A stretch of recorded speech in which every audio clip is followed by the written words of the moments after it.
Jordan, Tong, welcome to the Six Figure Cleaner podcast, man. I really appreciate you giving us some time today and helping us figure out the things that you've done to build really an awesome business there with y'all's company. Man, Josh, I appreciate it. It's always good to connect with you, and I'm excited about this podcast you guys are doing. So I'm excited. I always love telling my story, and hopes that it's helpful to somebody else. Yeah, hey, and before we dive into your story and some of the things that for you with leading your company and helping it to grow to really a great company that's helping a lot of people, I gotta show off the swag here. You know, our listening audience can't see my Elite BSC T-shirt, but hey, tell us real quick, Jordan, about what Elite BSC is and kind of why you got started with that, because this has been a huge thing. I want to promote it. I already do individually, but I've benefited so much from being a part of your group. So can you tell a listener what Elite BSC is and kind of what prompted you to get it started and then some of the things you do through that? Yeah, man. It's basically just like it's an online mastermind group. It's a membership platform that is designed for commercial cleaning business owners or key leaders with companies ranging in size from 500,000 on up. And the idea is trying to help you grow and scale up and build a great company.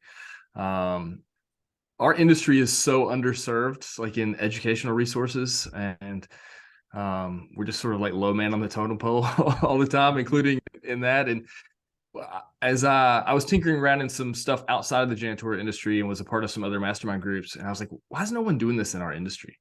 And I just kind of put my feelers out there and said, hey, I'm thinking about starting this, and who's interested? And like the response was overwhelming, to be honest with you. And it has become my group of friends, my peers, and I mean, I think you can attest to this. I mean, as much as I would love to say everything that I help produce is great, like just having that peer community of like-minded owners and kind of a protected space is really cool. So I find myself humbled and pretty in awe of the group that's there now. It's absolutely amazing. So if you're an owner that, again, if you're in the whatever 500,000 plus range, it is a phenomenal group to be in. And man, I used to ask these questions, Jordan. And this is what I love about it. You see I'm involved in a lot of the Facebook groups for cleaning company owners, and people are asking questions. And so you just don't know if anybody answering the questions has any fruit on the tree. And so I never ask questions to those groups anymore after I join what you've put together with Elite. Cause I'm like, all right, everybody here, they're paying to be in this group. So there's not any pretenders. And, like you're getting a wide variety from all over the country from people who've done it. And for me, it was cool because there was a lot of companies that are bigger than mine, some smaller, but lots that were bigger. And so, different realms. So it was cool to kind of see where different people around the country were doing in their different ways that they were doing business. And again, in an environment where people were pretty open to be like, hey, we've done this, we've tried this software. Here's what we like. Here's what we didn't like. So phenomenal group. I'm always plugging it anyway. So I figured I'd wear the t-shirt today, man. I appreciate you, man. So get us You, quick into you're like the top 5 of advocates for the group. So I've got this short list of people that I should really pay commission to because they're always so generous and kind with their compliments. Well, man, almost every day I'm wearing like a hooded sweatshirt. So like the best commission you can give me, Jordan, if you can give me an Elite BSC like hoodie, Hoodie. All right, I got you. All right. So, hey, before you got started with Elite, obviously you didn't start teaching about how to build a successful cleaning company without building one yourself.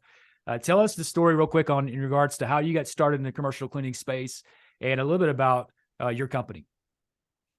Yep. So I'm a 3rd generation owner in my business. So just a quick backstory and kind of I'll explain where the on-ramp was for me.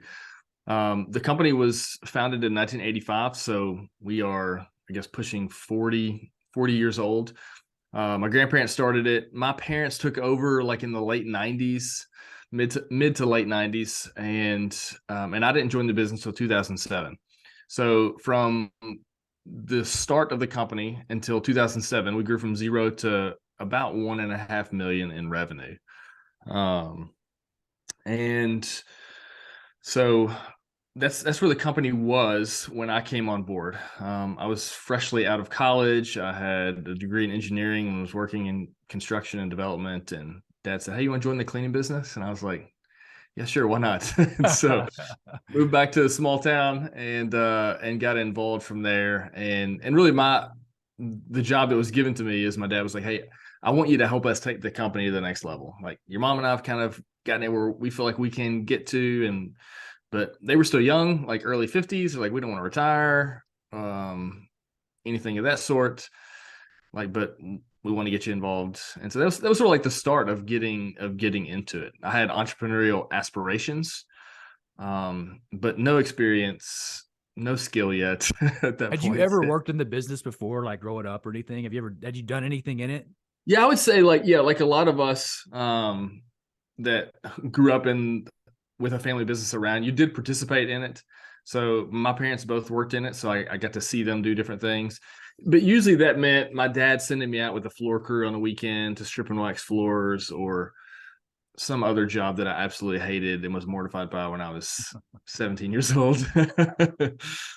But it was good. Like, I did learn some of the ins, like I did know how to do most of the stuff, and know what it's like to have to go clean plant bathrooms and do overhead cleaning and pull weeds in a landscape bed, and strip and wax the floor. I mean, you name it. So So you got a little bit of experience doing some of the work. 2007, your parents were like, come on into the company. So you come in at this point, a company that's been around for over 20 years, doing 1.5 million. And your parents are like, we want to go next level. We think you can help us. Come on in. So Tay, tell us about, like, what was the like ideal client look like? What did the business look like then, as far as in, you told us revenue, how many employees did you have? What kind of what type of client were you focused on at that point in time? And then what kind of employees were you hired? And then what does it look like now? Are those all the same? Is it the same focus, or did it graft and change over the years with your model? yeah. Yeah. So right now, like this year, we'll probably do in the 19 to $20 million range in total revenue, and have in close to the 600 employee mark. It's probably just shy of that. And so that's, as we're comparing, like we were here and now we're here. I would say definitely the type of account has changed for sure. Early on, there was so much that we didn't know, and we got some help. I'm a huge fan of coaching and consulting and getting help from the outside, because there's just so much I didn't know and still don't know. And so we had a consultant come in that had been in the business before. He's since passed away. And he just shared a lot about his company and like how they grew. And I think he had built like a $20 million company. I think it was something like that. Oh, wow. And yeah, and it just sort of like made some light bulbs go off, like, oh wow, like we need this kind of business and these kinds of accounts. We need processes and systems for how to do things. So our account, big accounts for us would have been $4,000, $5,000, $6,000 a month, maybe a $7,000 a month account. A lot of stuff in the $300, $400, $500, $600, $700 a month range. And so as we started growing, we began to see like, hey, we need bigger accounts. And I think this is actually true. Small companies have the advantage in serving smaller customers. And I think they can do a better job. So like a small doctor's office that needs to be cleaned 2 or 3 days a week, like a small startup cleaning company, is really the best fit for them. Like, you're going to get the time and attention. And we just got to the point where we weren't able to do that. We weren't able to manage that well. And so we started to shed some of those smaller accounts. Like, as we pick up more bigger stuff, we'd shed those smaller accounts. We try to find other vendors for them to work with and that sort of thing. And we started upping our minimum. So like, it went from, like in 2008, we had a minimum of, we're not taking anything less than 750. And then it went up to 1,000. Then it went up to 2,000 and 3 and 4. And I think it's like 4 or 5,000 now is sort of the minimum. So the size of client you're looking for steadily increased from 2007 till today, which would then, just by nature, the minimum amount of money that you would charge somebody, it's going to go up with the size of those accounts or the frequency of those accounts. All right, so that makes sense. So you all shifted pretty dramatically from the 1.5 million mark, who the ideal client is, to the $20 million mark, like who your ideal client is now. Do you still have any of those old clients from like the $3,000 a month clients, or did you move on from all of those? Yeah, we had a handful. So I think we probably kept everybody that was like 1,500 a month and up, probably. And there's, to be honest, I don't know. We had 2 different sheddings of accounts.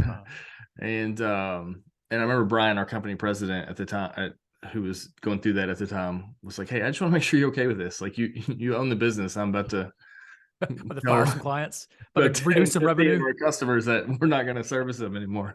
Are you okay with that?" But what it did is it released management capital for us. So it free as you think about managers out in the field trying to manage accounts, they're limited in where they can be and who they can, like the teams they can oversee, how many interactions. And so if we could condense that down into fewer facilities that had more people in those facilities, like more man hours in fewer spaces, it freed our managers up to do a better job serving their core customers. It helped us not be as so top heavy management wise. So you reduce the amount with the changing of who your ideal client was. You reduce the amount of relationships one client, or excuse me, one manager had to have to equal a certain amount of revenue, right? Like Yeah, that makes absolutely. sense. That because I would imagine that would downsize. I say the amount of complaints, but maybe the amount of potential complaints that could come because there's less people they have to deal with. Yeah. Yeah, and that's sort of, and you've been to, you've heard me talk on sales and ops stuff before. As one of my pushes for bigger accounts for companies trying to grow is if it's a $500 a month account or a $5,000 a month account, you still got one customer that's going to complain to you. So, and it takes 10 of those $500 a month accounts to get the one $5,000 a month account, and you're going to have 10 times more complaints from those than you are from the other, and that's just the way it is. Yeah, and as far as y'all's ideal client too, so are you focused on like Class A commercial office space, or are you focused on factories? Is it a combination? Yeah, great question. So our company is a little bit different in so many of my friends in the industry are in big cities, Indianapolis and Nashville and Atlanta and, et cetera. And we are in what we call mid-sized markets. And it's been something we've done on purpose. We try to go into markets with 40, 50,000 people up to 400,000 people. So, which means it's a bit more of a blue collar community as a general rule. And so manufacturing is significant for us. I would say that's probably a third, maybe a little more than that of our business. And medical is another decent chunk. And then commercial office space is going to be the other. We do a little bit of other stuff too, like schools, or we got a big church that we take care of that has multiple campuses. A couple other outliers, some public venue facilities, like a big giant museum and some things like that. And is the focus for your team members, is it mostly on full-time workers, or are you hiring part-time? Yeah, it's a good question. I think I'm trying to remember. We talked about this recently because we were looking at turnover statistics and figuring out where most of our turnover comes from. Like, is it from part-time jobs or full-time jobs? I think we've got a close to an even split. Okay. In full-time and part-time workers. Yeah, I think there's a good case to be made that the part-time workforce is still really strong and really a good option to make sure a decent part of your workforce is part-time. Now, for you guys, when you have part-time workers, are they working with you on top of another full-time job, or is it somebody who's just working a part-time job? I think do you really know? Could be both. It could be both. I'm probably a bit more out of touch from that now than I used to be.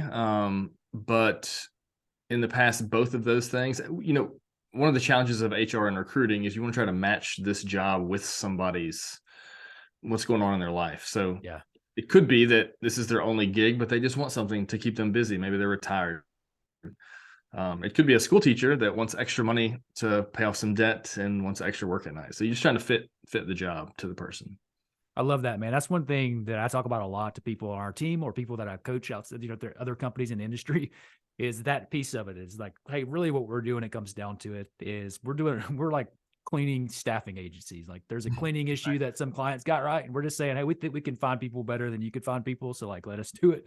But being able to match the job for the employee, of whether it's proximity to where they live, proximity to where they work. I say culture, the culture aspect. What I mean by that is, like, I doubt that you're taking a school teacher and putting them into a factory to clean. I would assume that they're part-time teacher, or they're teaching and they're doing part-time. Right. Maybe they're in the church or the commercial office space versus the factory, because figuring those things out. And there's not like a right or wrong. It's just, figuring out what's the way that this person can succeed at your entity. So I think that's cool. What kind of softwares do you guys use, Jordan, in y'all's company that, that other cleaning company owners may want to use? Yeah. So we've not been we're not like real top heavy on software. We slowly implemented some things. I think technology should be a tool and not an end in itself. Mm. So we've used team software for a long time. Like we were kind of an early adopter of it.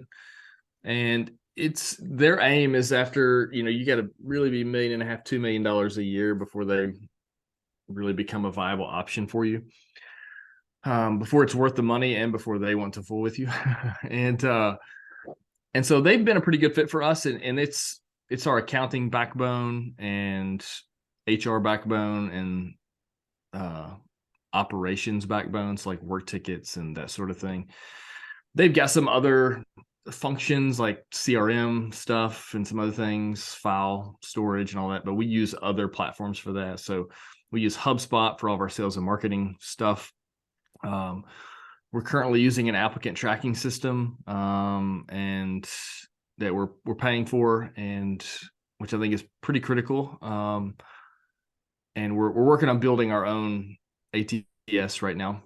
Okay.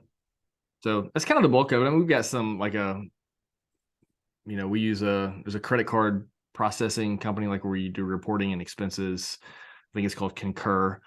And we actually just started doing some GPS tracking on all of our vehicles, and we're running that through a different platform.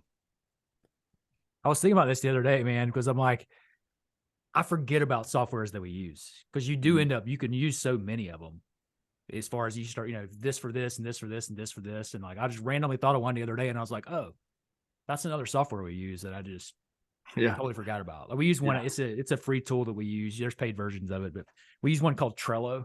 It's just anybody could use it for anything kind of software.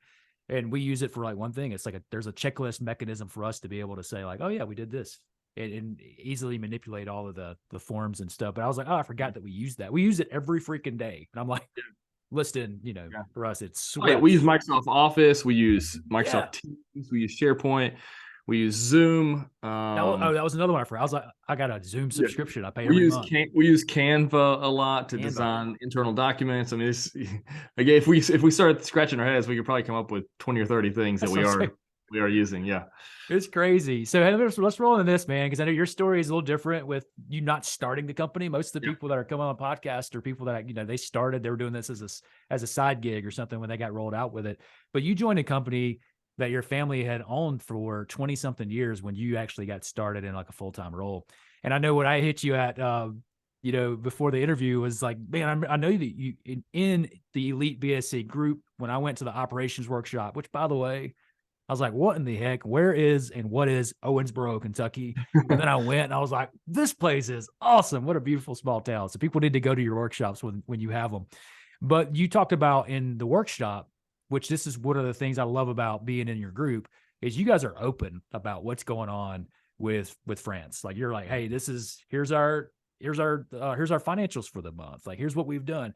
And you shared in that group for that workshop. I think it's actually in the workbook, what your revenue climbed from like one year to the next. But I think it started at 3 million. And then I remember you saying you came in at 1.5.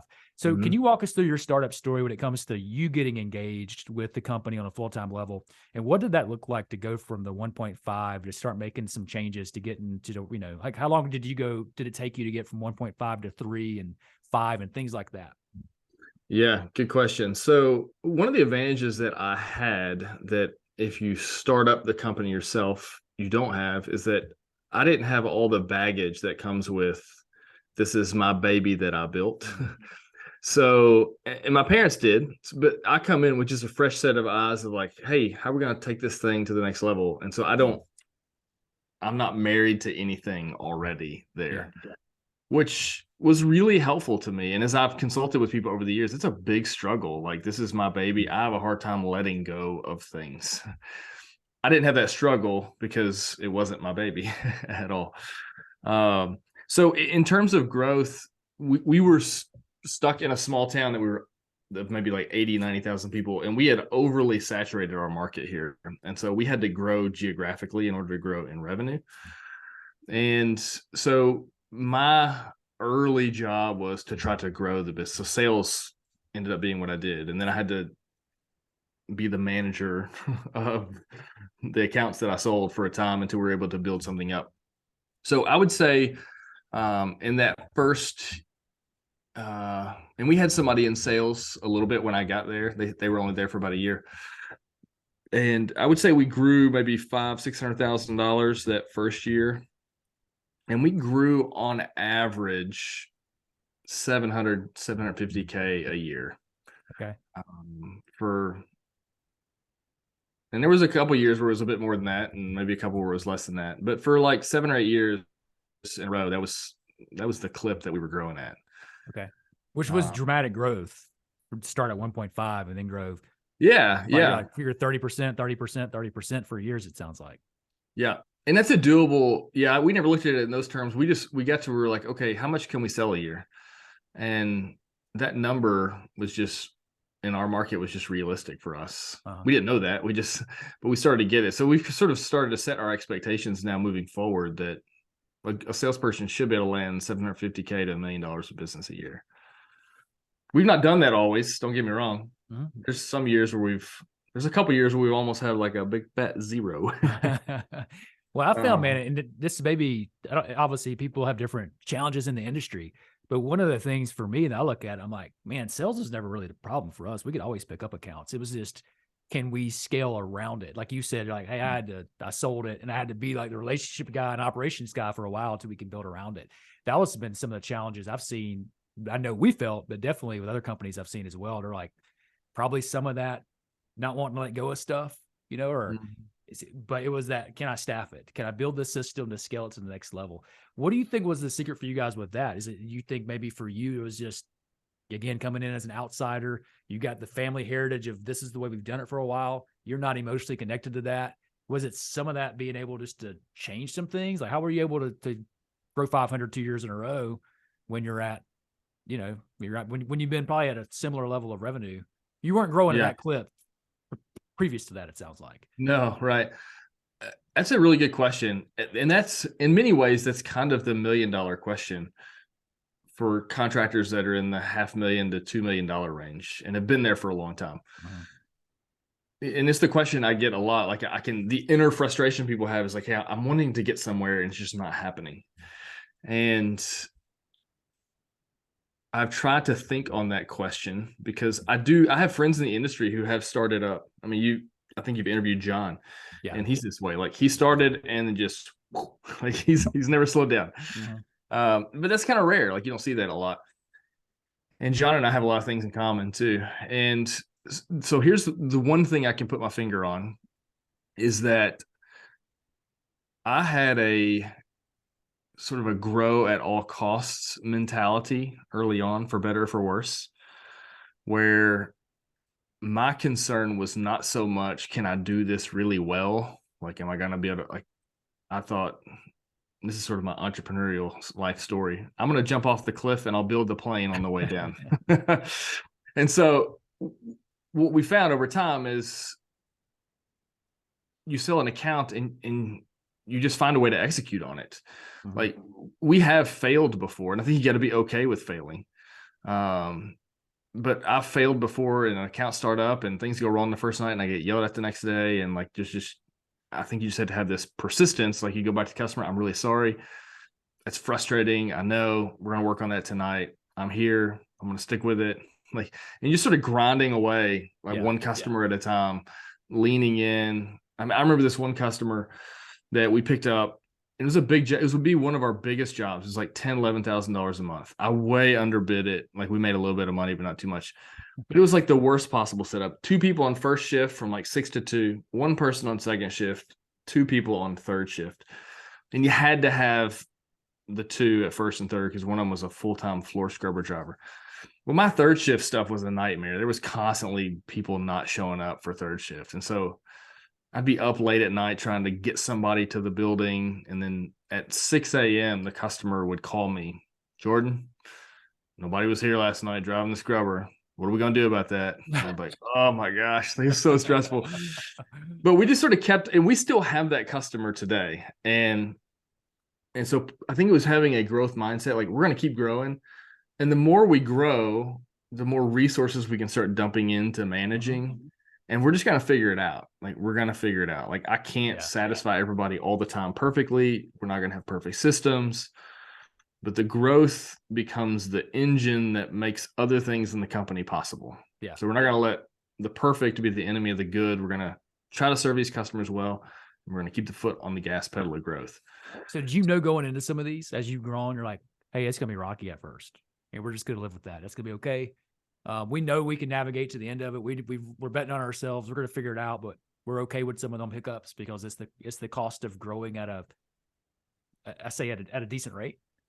Like, so No, when you guys are just starting, I was incredibly naive. you're just like, we got this one. This one's going to be We've different. got it. Yeah, I had this youthful optimism of a confident entrepreneur who really didn't have a lot of reason to be confident, and yeah, and it was I'm a glass half full kind of guy, so I was like, we'll figure it out. We'll figure it out. That's good though, man, because I think that the thing that holds more people back is maybe they start off that way, but then they take their first couple bumps or bruises and they're like, oh, that sucks. I don't like the way that feels. And then they start becoming more like, moving at a snail's pace to make sure you get can a little more jaded. Yeah. Well, and too, man, there's that thing of like, you need a certain amount of momentum to not fall off the bike, right? It's like, it's gotta be moving for it to stay upright. Like if you're not moving, you're planting your feet in the ground. So yeah, I think that's a challenge. That's cool that you're able to leverage that though. And whatever we want to call it, youthful ambition, youthful naivety, to be able to push through it. Because I mean, you didn't give up. You continue to lean forward into that. So let me ask you this question, man. Again, a little different in your scenario, but I love to ask this question, and it's so different the way people answer it. But on the end of, when you walked in, did you walk in as an owner, or were you someone who was going to grow into an ownership level? Like, how did that work out with you coming into the business? Yeah. 20 years after it started?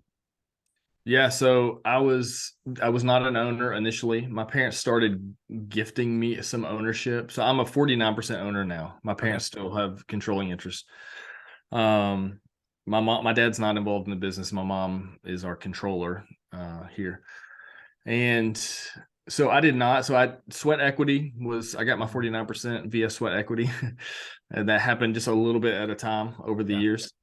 Was that built in as a metric? Was it like, not really, Jordan, grow it, or was it more so like, hey, you're doing a good job, we're going to gift you some of it? Yeah, not really. My parents and I are really close. My family as a whole is really close, and my parents are just unbelievably generous. And so there's this sort of mentality that we have in our relationship, like we just take care of each other, and sort of I'm not looking out for me, I'm looking out for you guys, and they're doing the same on the flip side of that. And so I'm not saying that's ideal for everybody, because one toxic relationship could ruin the whole thing. But it's been really good for us. Like, God's been kind to us in that regard. So it's been a blessing. Now, I did not make a lot of money getting into the business. I mean, I know the title of your podcast here, I did not start out making six figures. Like, you saw this in the operations workshop. We were doing I think we closed the first year I was there, at like 1.7. And our margins were 4, 5. Oh, wow. 6%, 7%, like at times. Like, there were some years where we finished with like, I remember some months where we like would just break even, or we'd have like a 3% profit margin. And I'd be looking at the P&Ls and I'd be thinking, oh my gosh, like if we lost this one account over here, we'd be in the negative every month. So like there was not money raining down from heaven in those years. Did they already have it built in to like do price raises and stuff like that? Because I know sometimes companies, Jordan, I'll tell you, this is funny to me. I bid on a client one time and there was one other company bidding, and I lost to him. And I was like, his guy's name was Matt. I said, hey, Matt, if you don't in my chair, like what made you make the decision to go with them? This was for banks, cleaning a series of bank branches. He said, oh, I got a letter. They had a letter of endorsement from one of their other bank clients that said they'd been cleaning there for 30 years. They did a great job and they'd never gone up on their rate. And I was like, wow. Like, can't compete with that. They're losing money every year, But yeah, so when you were coming in, there wasn't tons of profit. How long did it take you to work yourself into where you could get six figures of owner benefit, right? So, and I say that to classify it to, like, for me, I don't count this as income, but I pay my car through the company. Like, I was going to have it anyway, but I'm able to leverage the company. So that counts toward that, because most of us probably don't pay ourselves crazy high salaries, but total benefit of being the owner over six figures. How long did it take you to get to a spot for you where your ownership benefit was? That first year I had $45,000 base salary, and then my dad's old truck and health insurance and maybe a little bit of bonus at the end of the year. So I mean, maybe 55K in total benefit, maybe 60 like by the time it was all said and done. And I would say that the next year that might have went up to 65 or 70, the next year 70, 75. So it was probably, I bet it was 5 or 6 years before like the total benefit would have hit six figures. And we would have been at $4 or $5 million when that was the case. Part of that is because we weren't super profitable, which shows that my operational prowess was not the greatest. So I'm a growth guy. But we also, every time we started making money, we started like trying to hire better people. So we kind of overstaffed a little bit for a bit. So it's funny, like even when I started doing consulting, we were maybe an $8 million company at the time. And I remember doing some work with someone that was like $1.5 million, $2 million a year. And I was trying to help him out. And he was making like twice what I was making. So it's been pretty slow. Like I've really reaped most of the rewards in the last 3 or 4 years. Yeah. Well, you know, I think that's cool too, Jordan. And I spoke to somebody else recently that was like, how long did it take you to get to this number? And another big, I mean, this company's a bigger company, you know, probably around the same revenue as you're at. And he was like, oh yeah, like 3 years ago I got there. But people would have thought he'd been there from day one, but he got there, you know, so, but his company's way bigger. And so it's like a lot of that sometimes is the choice to like, where are you going with it? Cause like there's less potential owner benefit if you're consistently investing to grow the company. Like, you know, so you get to a point where like you can't make 7 figures personally doing this if you're a $1 million company. Like you got to scale to, you know, big levels to be able to get big income from it. But I think that's cool that what I've seen is that some people have delayed their I won't say ability, but their choice to get that type of owner benefit to build bigger businesses that would offer them more owner benefit later on. So I think it's really cool how that works out. For you probably, I'm assuming you knew early on going into the business that, yeah, we're going to be able to grow this thing and I'll be able to make 6 figures doing this. Or were there moments of doubt where you're like, I don't know, man? No, it's another one of those things. It's just the way I'm wired. So like, I don't want to like, this is not me patting myself. I'm just like really optimistic. And now as I get older, like I've lost a little bit of, and I think maybe God makes us that way. Like when you need that when you're in your 20s, like you need, and I'm at a different spot in life now where I'm less intense and, you know, shooting for the moon. I mean, I still want to build things and make things and write things and all that kind of stuff. But I was pretty confident. It was a misplaced confidence, but I was very hopeful that would be the case one way or the other. Man, you say misplaced confidence, but I tell you, I'm like, ignorance is bliss. Most people would never start the thing. Like they would never start the big thing they're doing if they knew how much work it was going to be. Like the bliss is that they didn't know, which gave them the confidence to get started, you know, because it's like, dude, it's way harder most of the time than it looks like it's going to be. It's like you almost need to be a little dumb in the beginning to be like, oh yeah, I can do this, no problem at all. So you could, you know, because if you knew how hard it was going to be, you would be like, nope, not doing it. So I think that's cool. That happens that way too.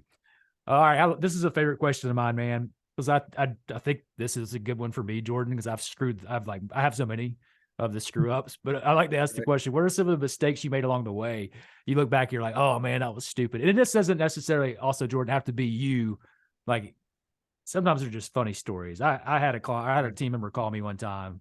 And they're like, hey, I locked my key. We have one key to this place. I locked the key in the office. We're like, well, okay, well, you know, we'll just tell the client about it. Let them know. They're like, well, no, I got to get back in today. And it's like, why is that? They're like, I left my dog in there.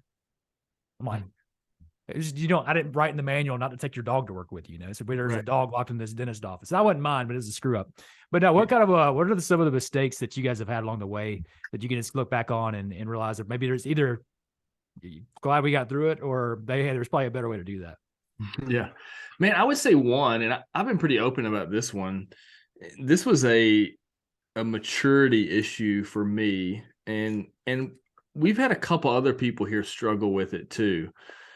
So our industry is not glamorous, and it's not sexy at all.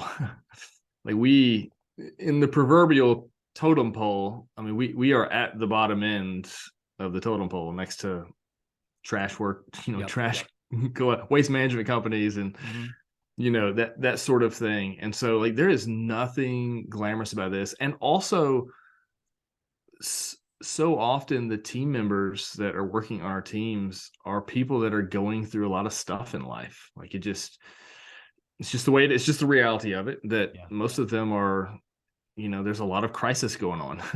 It's not always the case, but there is. And so early on, the mistake that I made is I was prideful and felt like I was a little bit too good for the industry. It's kind of a gross admission, if I'm being really honest. Mhm. Because I look at people now, and as my perspective has matured, and as I have repented of some of that, I see like these are human beings that have lives and stories, and they're working and trying to make ends meet, and what we do is good and noble and right, and someone needs to do it, Mhm. and as a Christian, like I want to do it well too. Like I want to build an institution here that shines on, like a city on a hill, and blesses the communities that we serve in. So yeah, that's a big one, man. And we've had some other like people that have come from outside the industry that have been at other like big corporate jobs and wearing suits to work every day, and then they come here and it's like, hey, you're gonna get a phone call saying, hey, there's no toilet paper in my bathroom. Like, and we need to learn to be. So one of our core values is humility here now, and we've really tried to embrace that. So that would certainly be a big mistake that I made. And also, I don't know if you put this one in the mistake category, but I think culture is really important. I think sometimes it's oversold a little bit when you're a startup company. I mean, it's all Mhm. well and good to try to build a culture, but you're just trying to survive. Yeah. So again, put your foot on the gas pedal of growth. But we made a lot of key hires over the years that there was not cultural alignment, and they all failed, Yeah. like all of them. And even like some of these were good people, but you could just tell like there was not alignment right here. Mhm. Like this person was just a grumpy, crotchety individual, and that's not our culture here. Like you can do that somewhere else, but Yeah. not here. Or pride. Like if there's not a level of humility in your life, like you just can't do this. Like you can't lead. No one Mhm. will respect you. Like it just can't happen. So in a sense of during a time of urgency where I felt like I've got to get something done, I made bad hiring decisions that then I paid the consequence for the next 6 months or a year. Yeah. From they didn't do a great job to I had to discipline to we had to terminate to I had to find somebody else. It's never a quick process. Yeah, I mean, those are so deflating too, right? When you make one, you're like, oh, man, I should have seen this early on. Right. Like this wasn't so Right. good. Like we Right. were just trying to move so fast. I had one of those last year. Great person, and we thought would be a good culture fit, but you can't often tell the hustle somebody's got until you're working side by side, right? We Mhm. had to hire, and the like we make people hustle here. Like I say, we make people. We hire people that want to hustle. So this Mm. person kind of slipped in, and they didn't have that pace, and we're like it was like carrying a, running with a parachute on, man. It was painful. It was so Yeah. painful. And you talk Yeah. about the humility piece, Jordan. I tell you, dude, I'm like, I never wanted to be Josh the janitor. I was always Right. like, I want to have this thing on the side somewhere. No, but people, hey, you want a cleaning business, right? I'm like, shh. Yeah. I'm not the Yeah. cleaning guy, bro. That's not me. All right. So screw ups aside, what are some of the secrets that you learned that helped you guys scale? Because I mean, you guys got a great cleaning company, great size, great testimony, again, benefiting and blessing people all over the country with the knowledge that you've gained. You guys are sharing that with others. What are some of the secrets, man, that you feel like that y'all figured out that helps you scale their company and again be the blessing in the community that you are? Yep. So a few that come to mind, and we've already hit on a couple of these. So I think the growth mindset is one, and letting that be sort of a staple of like that kind of being the energy that runs through the company for a period of time for sure. I think for us is turned we reinvested money back in the company repeatedly. And that's a conscious decision every owner has to make. Like, how much do I take out? How much do I leave in? Who am I willing to hire? How much less am I willing to make? So it's a lot easier if you get started living a more modest lifestyle. Yeah. And then you can get accustomed to something more later on. No, it's really hard to scale back. Those are a couple, I think, hiring. Every key hire that we had, like as I look at some of the big jumps we've made, we landed some people that started working for us that could really swing a stick, like that could sell or operationally really knew how to run a service business really well, or a piece of an operation. And that really, really helped us. Like, those were big jumps every time we got somebody. And I would try to woo somebody over, and they would make less than they were making somewhere else. But I tried to offer them like an entrepreneurial opportunity that could have big payoff down the road. And in many ways, that's kind of become my job. Is I'm the CEO of the company. I don't really have anything to do day to day anymore. And what I do, one of the things I add the most value is I'm always on the hunt for people that we could add to the organization that are going to be a big win for us. Man, so let me ask you this question on adding people to the team. Are you looking for the right seat, or are you looking for the right person? And what I mean by that is, like, for me, I'm constantly on the lookout for the right person. Like, if I find somebody I feel like is a cultural fit for us, and I think that's rare for us because I think we have a unique culture that my people love, I'm like, I got to be able to seat for that person. But a lot of people would say, no, you hire for the seat and you just find the right person for it. Which should do you lead with that? Is it the finding a seat for a right person, or is it looking for a seat that needs to be filled? That's a good question. I think as a general rule, it has been the seat that needs to be filled. But I'm a big fan of the former too, like what you're saying, that if you do find the right person, it's sort of the whole good to great thing, first who, then what, concepts, that you get the right people on your team, and then you figure out where to go from there. And there is truth to that. It has been borne out in experience to me. So, but maybe a little hybrid of that is what I'll try to do is, let's say we have a little bit of a need at our company, is we'll try to craft a position or modify positions in order to play to that person's strengths. Okay. They thrive in that role. So it's not like, hey, I got a sales gig, and if you're good at sales, that's fine. If not, it's like, hey, Jeff likes sales. He actually likes this component of sales, but he'd also like to do this other stuff. We want Jeff around here. He's awesome. He's part of the strategic leadership team. Let's craft a role for him that makes sense, that benefits the company, and that he loves. Yeah. I love that. Honestly, that's what I've mostly done. I'm like looking for a certain position, and I find somebody, and I'm like, they're not a perfect fit for that. But man, I like this person, and I think they'd be good over here. And let me just bet on our team's ability to figure out how to use this tool of this person. Yeah, I say tool. You know what I'm saying? Like, this person's gifts and abilities. I'm like, I think that we could give them an opportunity to utilize these gifts and abilities, and like, we'll all win because they're doing something they love. Maybe I got to tack something on that they don't love to make the numbers make sense, to start. Yeah. But at least you're the growth minded. I think that's one of the joys that entrepreneurs get to have, business owners get to have, is doing that for people. Like, it's kind of the coolest thing in the world to be able to be a part of creating something that then benefits somebody else's life in a really significant way. And it benefits the company and you. Like, it's this unbelievable 360 win-win. Yes. We talk about one of the most rewarding rewarding things ever as an entrepreneur. Yeah. If you can help that person win, then most likely your clients are going to win somehow, right? Because you got somebody doing something they love. And it's like the company wins as a result of that. And it's trying to bet on your ability to figure that out. That's my favorite part of the whole thing. I'm like, I'll make the money I want to make and more if I can solve that problem consistently of creating great opportunities. So I think that's cool. You guys work like that too. Yeah. All right, finishing the thing out, man. If you were starting over from scratch today, what are some strategies you would use? If you're like, all right, I'm going to build a commercial cleaning company, I'm starting from scratch, but I want to build it where it's successful and it's strong. And again, I could set myself up to make a comfortable, 6-figure income. What are some of the things you'd focus on in the beginning? Yeah. So let me narrow it down to one thing. And because it is the thing, this has come up in conversation here a lot, is I would go after big accounts right from the get-go, and I would not waste my time with smaller accounts. Like if I was like, hey, I want to be a $4 or $5 million company, like I want to get there, I would not spend my first 4 or 5 years getting $300, $400, $500, $600, $800 a month accounts. Like I would not do it.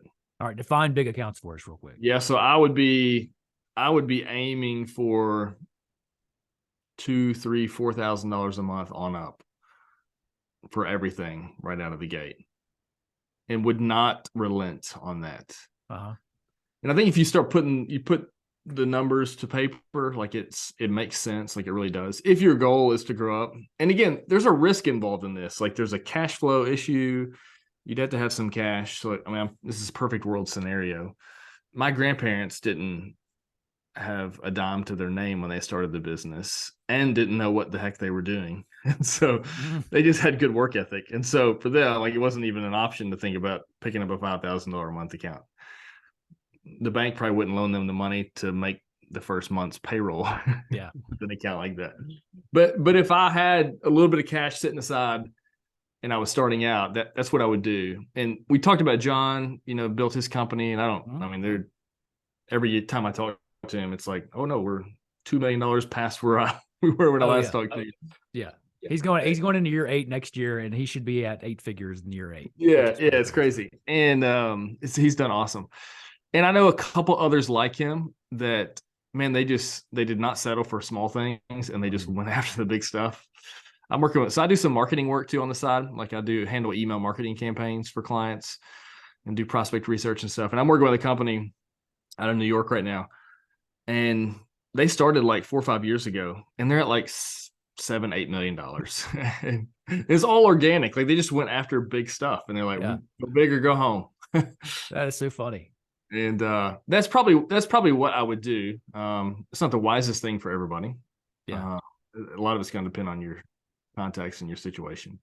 Well, I'll tell you, man, the funny thing is the very first account I picked up, we were doing residential before, but we were like less than 100,000 revenue, right? So we were like, just bootstrapping, mom and pop. And I still had a full-time job. Well, our first commercial account we picked up, it was one of our residential accounts. It was they were the general manager for a gym, and it was $2,000 a month. And I was like, I knew then when we picked that up, I'm like, all right, I can leave my job to do this stuff. Like we can make this work. So I think it's interesting for it to be like that. All right, man, wrapping this thing up. I always like to ask this question as the final question, but one book you could give, if you could suggest one book for a commercial cleaning business entrepreneur to read that would help them in their journey, again, to scale their business to where they can make 6-figure income themselves, what book would it be? Or one of your top books, baby. Yeah. So I'll give 2 options. So one, this is really self-serving, but I did put together a book last year that it's like a collection of articles and essays, just telling the stories about our company over the years. Really written to an audience for someone wanting that kind of information that's real industry specific. Okay. It's called Professional Janitor. You get it on Amazon. But the book that transformed the way that I think the most about business, and if I had to like go back and say, all right, what concept, if I was narrowed it down to one, had the most influence early on, I would probably hands down say Michael Gerber's E-Myth. And the reason for that is what it did is it shifted my mindset into being an owner and having an asset I'm stewarding over, and that my goal and object is to build and grow that asset and make it better. And it just totally rewired the way I think about business. Maybe not everybody has that paradigm shift, but it certainly was that for me. And that really changed the way I thought through a lot of different things. So it was really helpful for me. And so if you're an owner who struggles getting out of the day-to-day, getting out of the weeds, a book like that is really helpful.